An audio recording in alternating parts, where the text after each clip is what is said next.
You love them, but you also feel like you're dying inside. That's the paradox of a toxic relationship.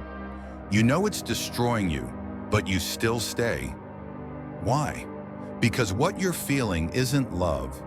It's addiction disguised as loyalty.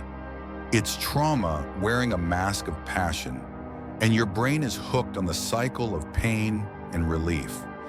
This is not your fault, but it is your responsibility to wake up. Let me show you why it's so hard to leave, and how the Stoics would break this emotional prison permanently. Section 1. Why you can't leave. The psychological trap. Intermittent reinforcement. The slot machine of love. Toxic love doesn't hurt all the time. That's what makes it so dangerous. Just like a slot machine, now and then, it hits. A compliment, a moment of passion, an apology that sounds sincere. That rare kindness becomes a dopamine jackpot, and your brain clings to it like a starving animal. Seneca said, "We suffer more often in imagination than in reality." But in toxic love, the suffering becomes your reality, and the imagination is what keeps you there. You imagine who they could be, instead of accepting who they really are. Section 2. The illusion of change. False hope is your enemy. Toxic people are brilliant at future faking. They say things like, "I'm working on myself. I know I've made mistakes. We'll get better. Just give it time." You hold on because your heart wants to believe. But hope without reality is just emotional self-harm. Marcus Aurelius warned, "Never let the future disturb you. You will meet it, if you have to, with the same weapons of reason." Hope is beautiful, but in the hands of a toxic person, it becomes a weapon they use to stall your freedom. Section 3. Gaslighting. The war on your mind. Have you ever felt like you can't trust your own memory anymore? You apologize even when you're the one hurting? You start to wonder, am I crazy? That's not love. That's psychological warfare. Gaslighting is not just manipulation. It's identity erosion.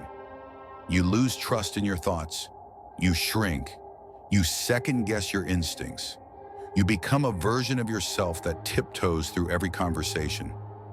Epictetus reminds us, it's not things that disturb us, but our judgments about them. A toxic person rewrites your judgments. They infect your thoughts so you stop seeing the truth. Section 4. Trauma bonding. Why it feels like love. Why do the worst people sometimes feel like your greatest connection? Because of trauma bonding. Your nervous system becomes addicted to the cycle of abuse, apology, affection. Every cruelty is followed by affection, and your brain links them together. Your body confuses pain for passion, and when they're gone, you crave them like a drug. This is chemical slavery, and Stoicism is the sword that cuts the chain. Section 5. Stoic reality. You are not your emotions. The Stoics taught us, we are not disturbed by events, but by the views we take of them. Your emotions may scream, "I can't live without them," but your reason whispers the truth. You're just afraid to be alone. And here's the truth about that fear. You are not afraid of being alone. You are afraid of meeting the version of yourself that allowed this pain to continue. But that version of you deserves compassion, not shame. Section 6. Fear of being alone. The invisible chain. The toxic person doesn't even have to be with you to control you. Their voice echoes in your head. Their judgment shapes your decisions. Their absence still dictates your worth. Why? Because they hijacked your deepest fear. Abandonment. You equate being alone with being unlovable. But loneliness is not proof that you're broken. It's proof that you're healing. As Marcus Aurelius said, the best revenge is to be unlike him who performed the injury. Section 7. Breaking the cycle. A Stoic approach to freedom. Here's how to start detaching with clarity. 1.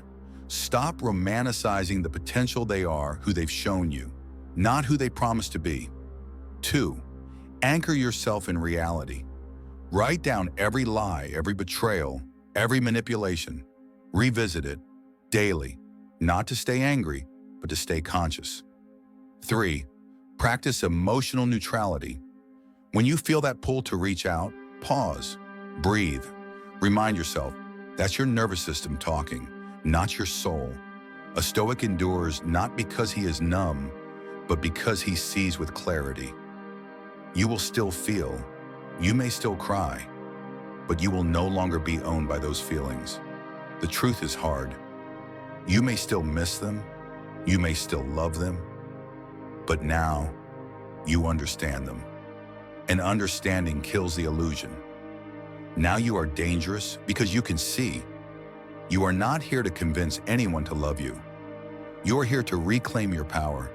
And every step you take, alone, afraid, uncertain, is still a step away from the fire, a step back to your freedom.